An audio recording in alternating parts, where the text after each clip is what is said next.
अर्जुन उवाच ज्यायसि चेत् कर्मणस्ते मता बुद्धिर्जनार्दन तत्किं कर्मणि घोरे मां नियोजयसि केशव।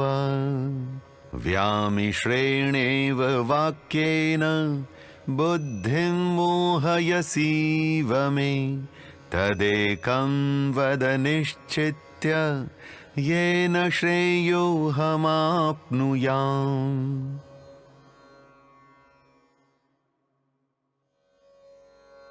यहां से गीता का तृतीय अध्याय कर्म योग प्रारंभ होता है और यह प्रारंभ होता है अर्जुन की उलझन से। अर्जुन कहता है, हे जनार्दन, यदि बुद्धि और ज्ञान ही श्रेष्ठ हैं तो फिर आप मुझे युद्ध का ये क्रूर कर्म करने को क्यों कह रहे हैं? आपके विरोधाभासी कथन मुझे भ्रमित कर रहे हैं कृष्ण। मैं आपसे विनती करता हूं कि मुझे कोई ऐसा स्पष्ट और निश्चित मार्ग सुझाइए जो मेरे लिए सबसे उत्तम हो। अर्जुन की व्यथा स्वाभाविक है, समझी जा सकती है। आइए जरा इसे समझते हैं।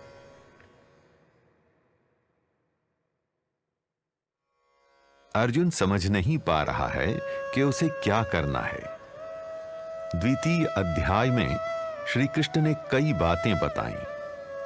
उदाहरण के लिए द्वितीय अध्याय के 49वें श्लोक में उन्होंने अर्जुन को बताया कि उसे दिव्य ज्ञान में स्थित बुद्धि योग की शरण में आना चाहिए तथा हीन कर्मों से ऊपर उठना चाहिए, उनसे दूर रहना चाहिए। वहीं कुछ श्लोकों में कृष्ण अर्जुन को युद्ध के लिए भी प्रेरित कर रहे हैं। वे कह रहे हैं कि अर्जुन के लिए आत्मिक ज्ञान में स्थित होकर अपना कर्म अर्थात ये युद्ध करना ही उचित है। श्री कृष्ण की ऐसी बातों में अर्जुन को विरोधाभास दिख रहा है।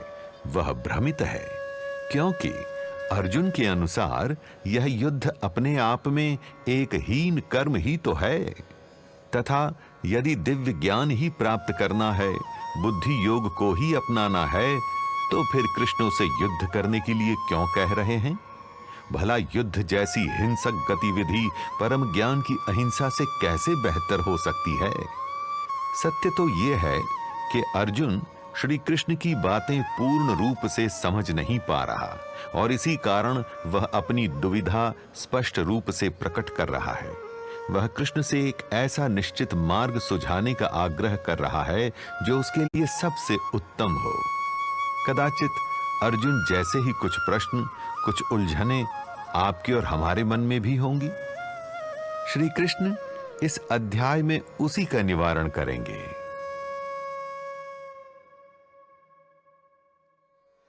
आपके मन में भी उलझनें तो होंगी, स्वाभाविक है। सांसारिक मनुष्य के लिए इस दिव्य ज्ञान को समझने में तनिक कठिनाई हो सकती है, कुछ समय भी लग सकता है। यहाँ अर्जुन की भी परिस्थिति कुछ ऐसी ही है। ब्रह्म की यह स्थिति निस्संदेह ही पीड़ादायक है और ऐसे में यदि उत्तर सुलझाने की बजाय उलझा दे, मनुष्य को और अधिक भ्रमित कर दे, तो यह उसकी बुद्धि के लिए अत्यंत कष्टप्रद होगा। व्यक्तिगत जीवन में ऐसी कई परिस्थितियां आती हैं जहां आपको सामने वाले की बातों में विरोधाभास दिखता है। समझ नहीं आता कि वे व्यक्ति क्या कहना चाह रहा है। ये तो बड़ी साधारण सी स्थिति है, किंतु ऐसे में कई लोगों के अहम पर आघात हो जाता है और यह अहम सामने वाले व्यक्ति का दृष्टिकोण समझे बिना ही उसे गलत सिद्ध करने के प्रयत्न में लग जाता है। कई बार तो मनुष्य व्यक्तिगत आक्षेप से भी पीछे नहीं हटता। एक साधारण चर्चा विवाद में बदल जाती है और विवाद तनाव में। इसमें जीतता तो कोई नहीं, किंतु ज्ञान ज्ञान अवश्य हार जाता है। अर्जुन से सीखिए।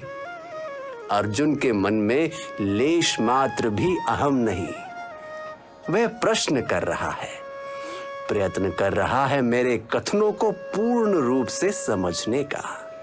उसका उद्देश्य तो केवल अपना ज्ञान वर्धन है, उचित मार्ग का चयन है। व्यक्तिगत विवादों में मत फंसिए। किसी को गलत सिद्ध करने का प्रयत्न मत कीजिए। यदि कुछ संदेह हो तो आदर सहित पूछिए, उत्तर अवश्य मिलेगा। ऐसी सम्मान पूर्वक चर्चा से, प्रश्नोत्तर से ही तो उलझने सुलझेंगी, ज्ञान वर्धन होगा।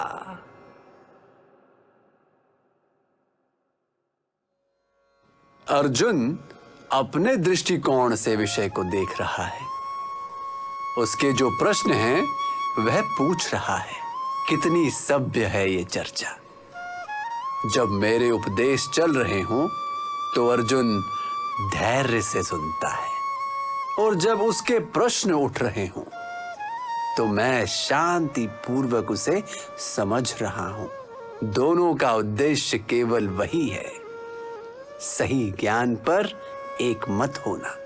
सामाजिक परिवेश में भी तो यह स्वाभाविक है कि किसी भी सामूहिक चर्चा में सम्मिलित लोगों का अपना अपना दृष्टिकोण होगा। चर्चित विषय के बारे में सभी की अपनी अपनी सोच होगी।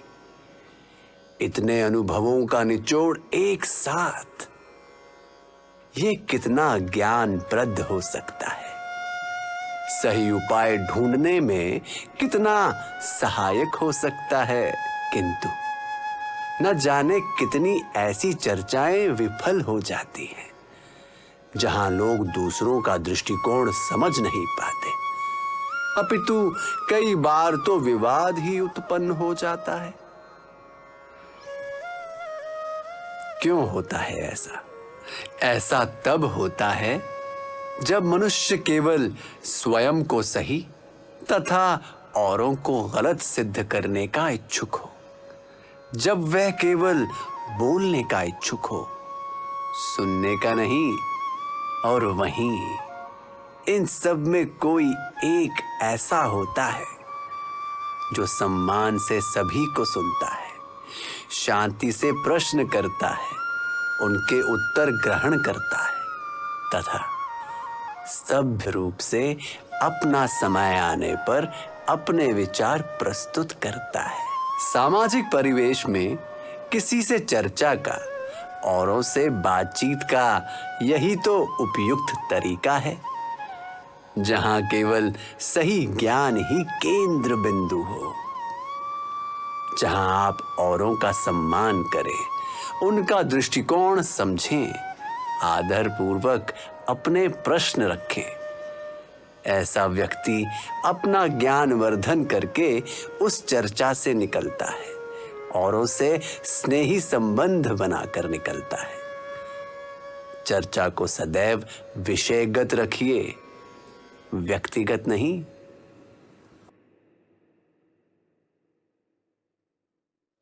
औरों के साथ मिलजुल कर कार्य करना, यह व्यावसायिक परिवेश में अत्यंत महत्वपूर्ण है, और इसके लिए आवश्यक है एक दूसरे को पूर्ण रूप से समझना। किंतु कई बार मंशा सही होने के बाद भी आपसी संवाद में कुछ अंतर रह जाते हैं, भ्रांति उत्पन्न हो सकती है। ऐसा तब हो सकता है जब संवाद स्पष्ट ना हो, अथवा सुनने वाला ही बात का कोई विपरीत अर्थ निकाल ले। भूल दोनों ओर से हो सकती है, कहने वाले से भी तथा सुनने वाले से भी। ऐसे में पुनः स्पष्टीकरण की आदत सदैव सहायक होती है। सुनने वाले के लिए महत्वपूर्ण है कि यदि आवश्यकता हो तो उचित प्रश्न करें, किंतु हर हाल में वह अपनी समझ स्पष्ट रखें। और वहीं कहने वाले के लिए भी आवश्यक है कि वह अंत में एक बार सुनिश्चित कर लें कि सुनने वाले ने क्या समझा। जब दोनों ओर से स्पष्टीकरण का प्रयत्न रहेगा तो संवाद में कोई भी भ्रांति उत्पन्न नहीं होगी, और यदि आपसी समझ अच्छी होगी तो सब कार्य सुगमता से संपन्न होंगे।